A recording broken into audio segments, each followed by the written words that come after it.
Welcome to Trinidad and Tobago to our News 4 report, a product of the Government Information Services Limited and the Ministry of Communications. I'm Nicola Barito. Let's take a look at the headlines.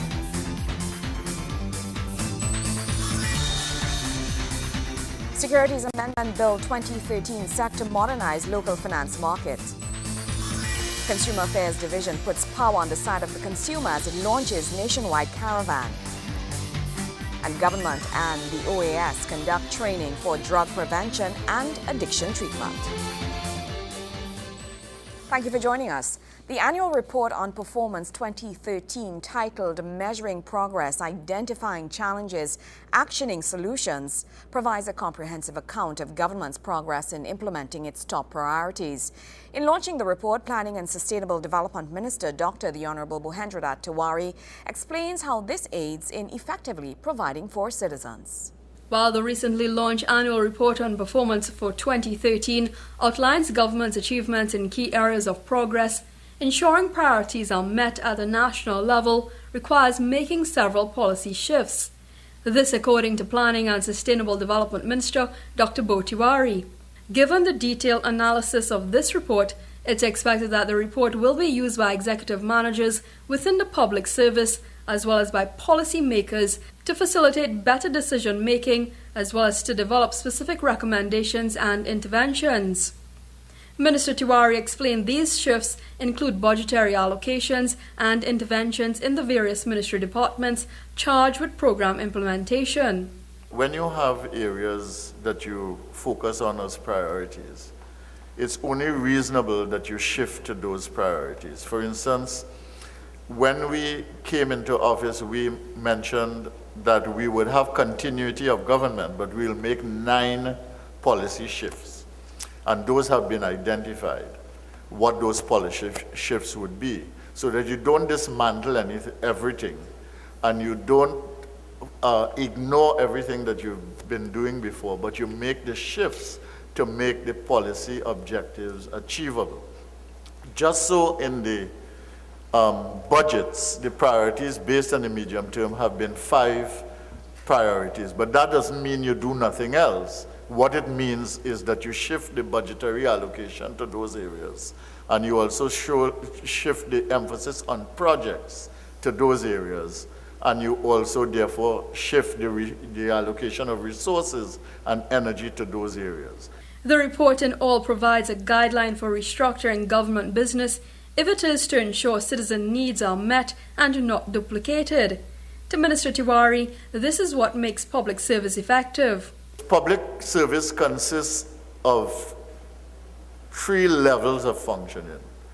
There is what you call the maintenance function, where you simply do and manage the bureaucracy. And this is very important because bureaucracies are important. They leave paper trails, they have evidence, they provide information, they provide for communication, they make things possible, and you have data on which you can act. The second thing is that you focus on the areas that are urgent and that require implementation, and those would be linked to the priorities. But who will ensure the checks and balances are aligned with achieving the goals and policies? Permanent Secretary at the Ministry of Planning and Sustainable Development, Arlene McComey, explains how this works in keeping with public sector investment programs. We are working on certain priorities now. Based on that, we have projects related. But when I mentioned that we have to also, I was encouraging people to focus on their projects and their programs under the public sector investment program. It is a rolling public sector investment program, so that as certain projects come to an end, others will begin, even sometimes before projects come to an end. And as we begin the implementation, this is where we have the performance framework in place.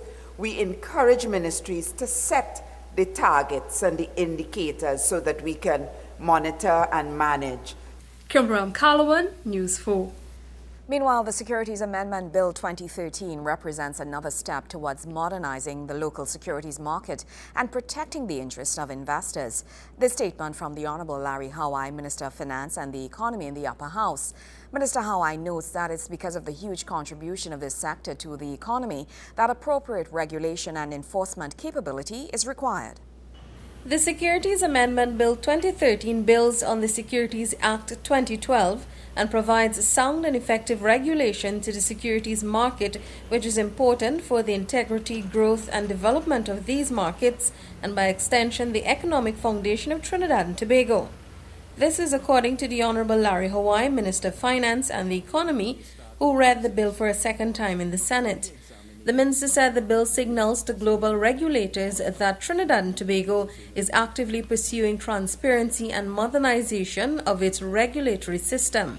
Minister Hawai stated that the bill will form part of a wide-ranging and comprehensive framework of measures that the government has taken to reform, upgrade and modernize the regulatory rules and practices of the ever-evolving securities industry and the entire financial sector. We have started the process of fully examining the possibility of maybe introducing a new regulatory framework into Trinidad and Tobago.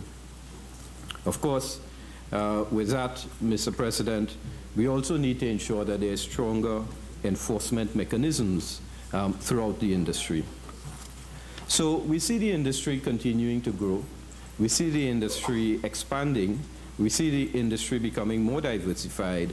And we see our regulatory capability and infrastructure continuing to evolve as the industry continues to grow. The Honourable Minister stated that the amendments will further clarify and streamline processes and procedures within the Securities Act 2012, the Act, closing loopholes and making the legislation more user-friendly.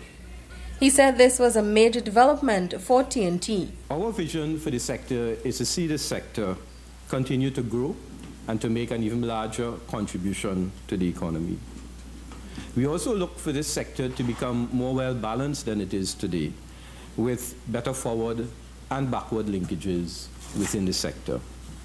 So, for example, we are looking at the possibility of further developing our capital markets, as well as our money markets, and the introduction of new products and services, particularly as it refers to things such as derivative securities. Felicia Wilson, More News 4. When we come back, putting the power on your side. Stay with us.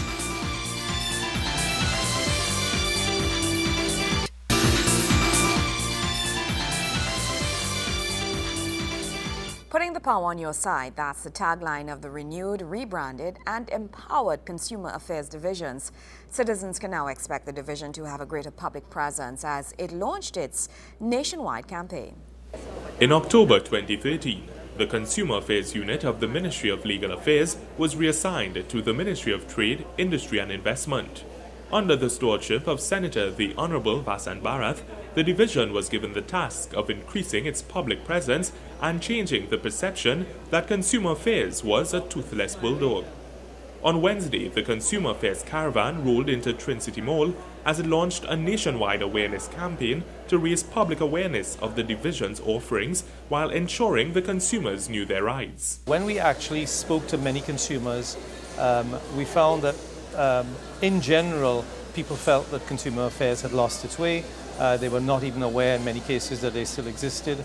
And so therefore we had to do a complete rebranding and refocusing exercise on the relevance of the Consumer Affairs division.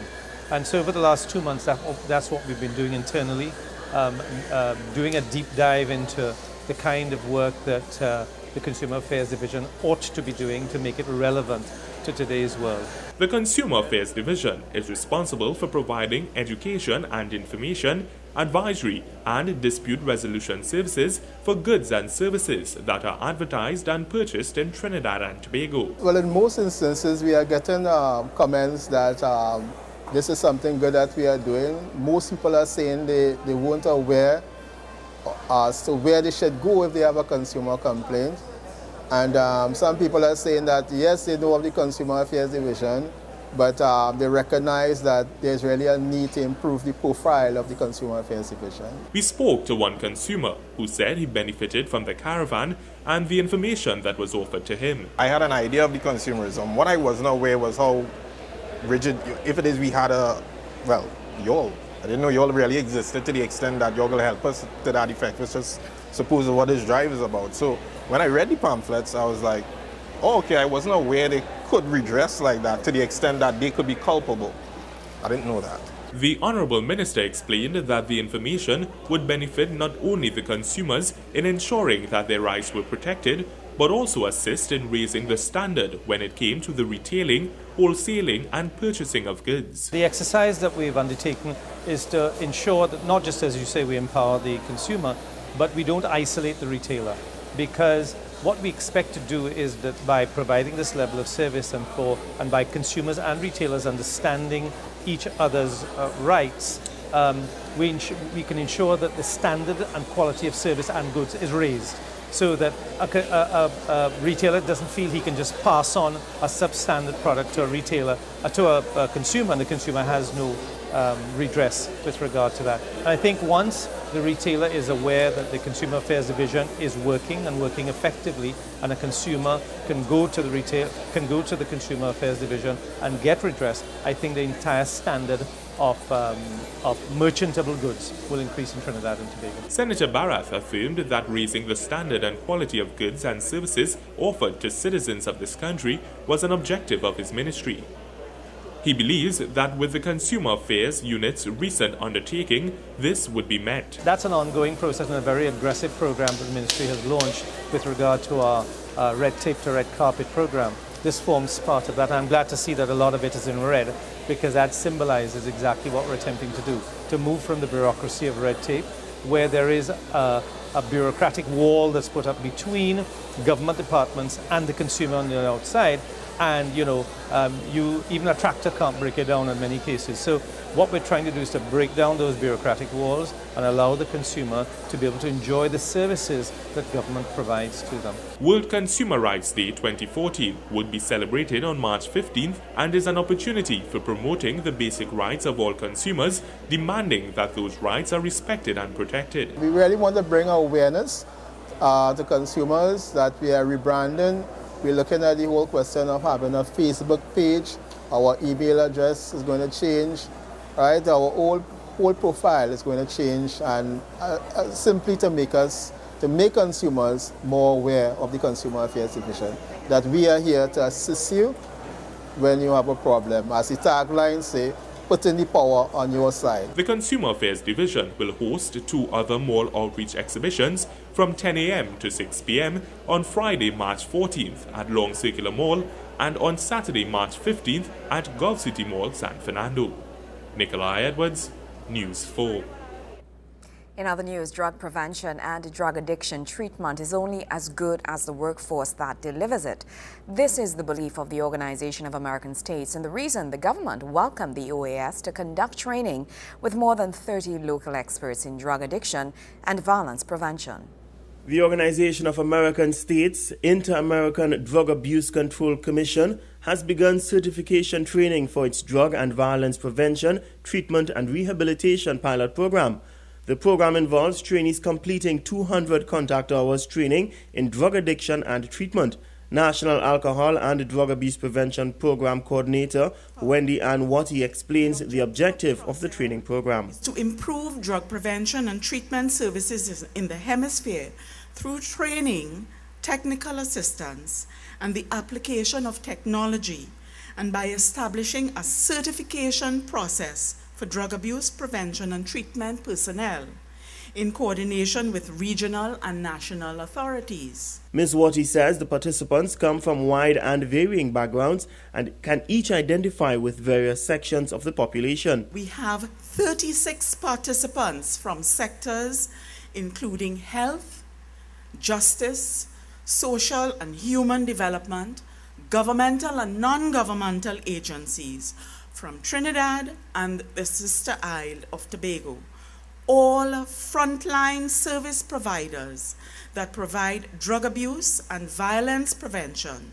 treatment and rehabilitation services to high-risk populations, specialized populations including women and juveniles, people suffering from drug abuse or dependence and their families, persons with the common purpose of garnering a rise in the standard of substance abuse treatment services in their respective agencies and or communities. Health Minister Dr. The Honorable Fuad Khan welcomes the training being done and praises the massive effect it can have on our society. We will eventually have a cadre of people in Trinidad and Tobago that is spread out, who understands the disease and train the trainers, train the people involved, and in doing so we will be helping a lot of the addicts of our country.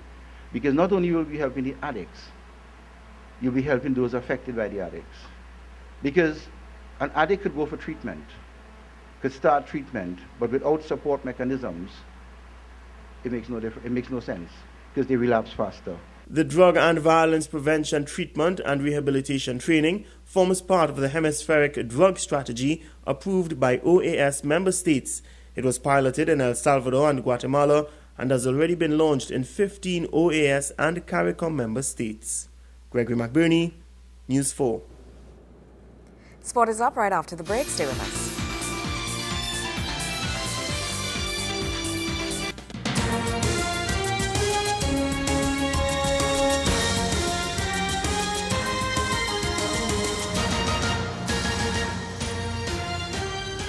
Thank you for staying with News 4.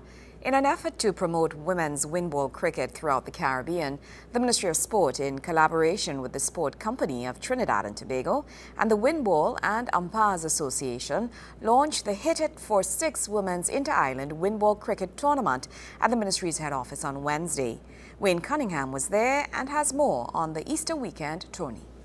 The Hit for 6 Women's Inter-Island Windball Cricket Tournament will be the first of its kind in Trinidad and Tobago, will feature 10 local teams and 10 from other Caribbean islands. Director of Sport, Mr. Dave Bob, expands. At the moment, we have commitments from Barbados, St. Vincent, Guyana, who have already indicated their interest in coming to participate.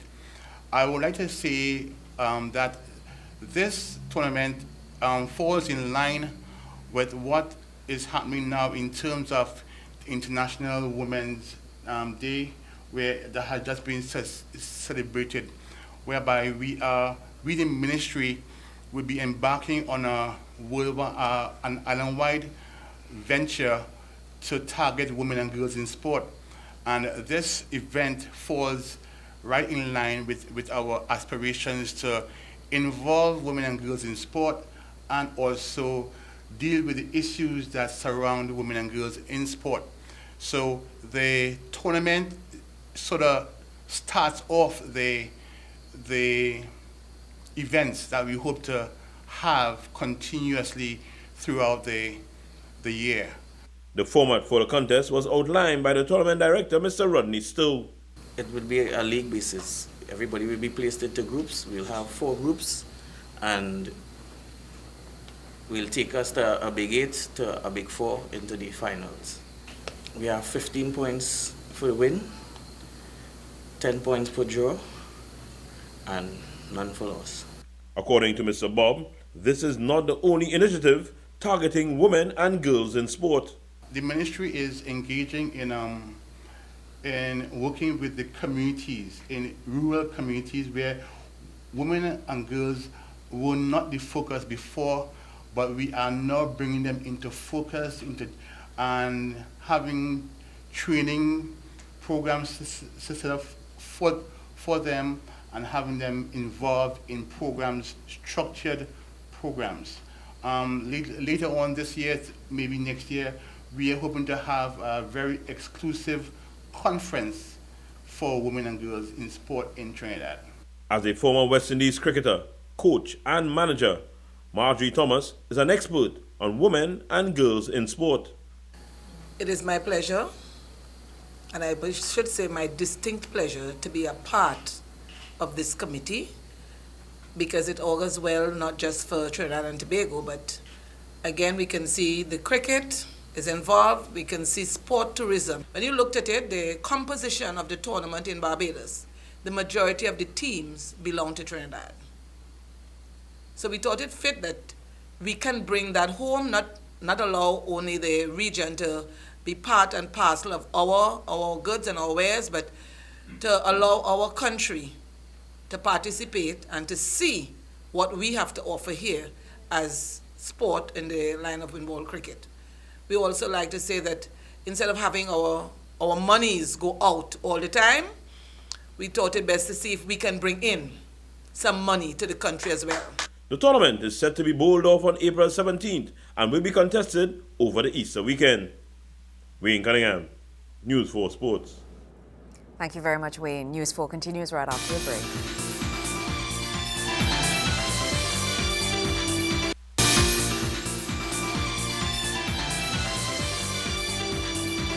There is hope for the cocoa industry as the Ministry of Food Production launched its latest project aimed at ensuring not only longevity but also profitability for the highly competitive sector.